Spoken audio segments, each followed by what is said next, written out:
Oke, assalamualaikum warahmatullahi taala wabarakatuh dan salam sejahtera. Oke, kepada semua pelajar. Jadi tanpa buang masa lagi kita sambung ke cerita kita tentang zaman komunis. Oke ya, 6.2 ancaman komunis di negara kita. Oke, video sebelum ini juga cerita tentang latar belakang komunis kan. Jadi sekarang 6.2 ancaman komunis di negara kita. Apa yang komunis buat? Alright. Jadi Persatuan Komunis, eh, telah buat persidangan, dorang buat persidangan. Komunis ini organisasinya besar, di seluruh dunia ada.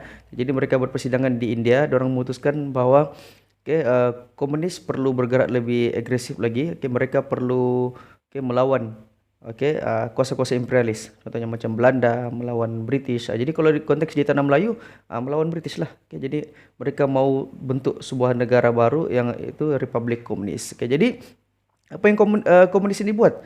16 Juni 1948 mereka bunuh 3 orang warga British. Di sini semua ini pengurus ladang. Ladang getah. Jadi Pesuruhjaya tinggi British pada masa itu Sir Edward Gen diumumkan darurat, isytiharkan darurat. Apa maksud darurat? Darurat ini satu keadaan di mana keselamatan negara sangat terancam, huru-hara lah dalam seluruh negara. Jadi dalam konteks komunis ini darurat dari segi apa? Keselamatan negara. Ada juga darurat disebabkan oleh bencana alam, contohnya banjir ke apa namanya kan.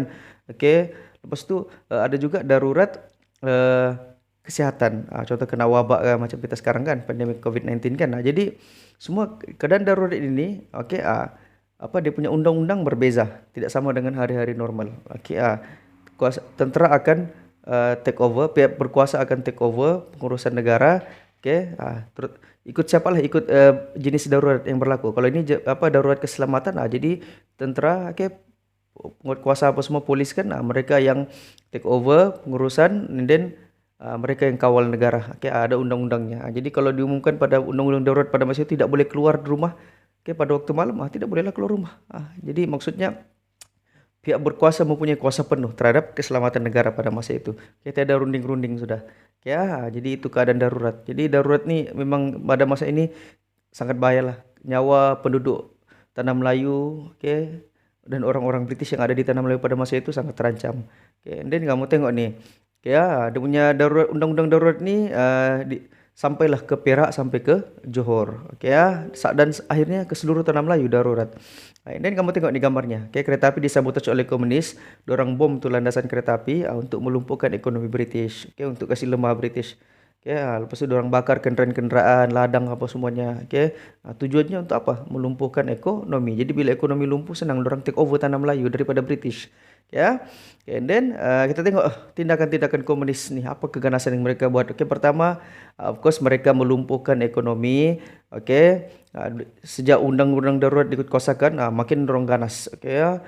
Dorang pergi bom Lombong biji timah, ladang getah, pokok getah ni dorang kasih rosak pokok getah, dorang bunuh pekerja-pekerja, dorang bakar perumahan pekerja, bunuh pengurus ladang. Jadi orang-orang pun takut untuk keluar untuk pergi bekerja. Sebab ancaman daripada tentera-tentera komunis ini. Main jahat ni komunis ini. Dorang setel perang gerila. Dorang bertapuk di hutan, bersembunyi di hutan, orang keluar serang, sabotaj, lepas tu lari balik ke hutan. Inilah gambar-gambarnya ni.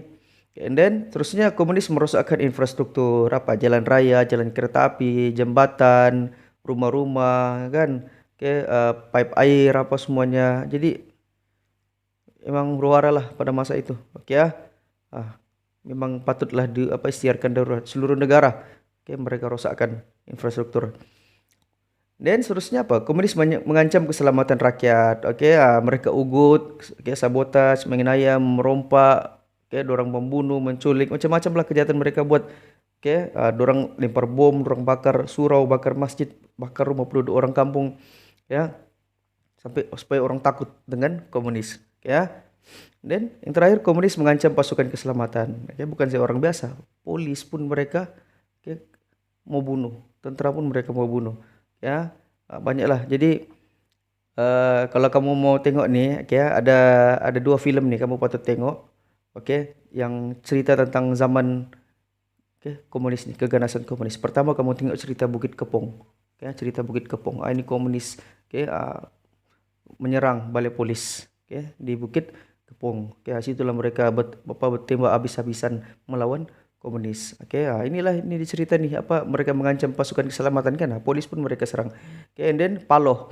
Ini pula Paloh nih zaman apa Jepun juga. Oke, dengan Parti Komunis Malaya lah pada masa itu kan. Jadi sudahlah dijajah Jepun, ada lagi Parti Komunis. Jadi orang penduduk Paloh pada masa itu sangat tersiksa.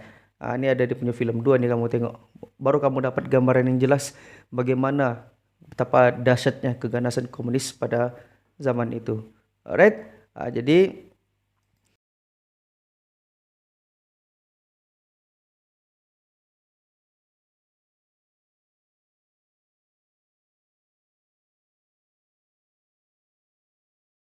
cikgu ulang balik. Okey. Apakah ancaman komunis? Okey, melumpuhkan ekonomi, merosakkan infrastruktur, mengancam keselamatan rakyat dan juga mengancam pasukan keselamatan seperti polis dan tentera. Dan akhirnya kerajaan British pada masa itu terpaksa mengisytiharkan darurat. Okey, jadi bagaimana British untuk settlekan masalah ni, selesaikan masalah komunis ini? Memang perang lah kan. Okey, jadi memang tindakan bersenjata lah, tapi bukan itu saja. Ada banyak lagi langkah diambil oleh British untuk menangani masalah komunis ini. Itu kita bincang di video akan datang 6.3, yaitu usaha menangani ancaman komunis. Cikgu tidak mau gabung dalam video ni, panjang ceritanya. Patut video lain lagi. Alright, supaya tidak panjang. Nanti kalau terlalu panjang bosan pula kamu. Jadi kita rehat saja. Lepas ini kita sambung di video 6.3. Keep it up. Selamat mengulang kaji.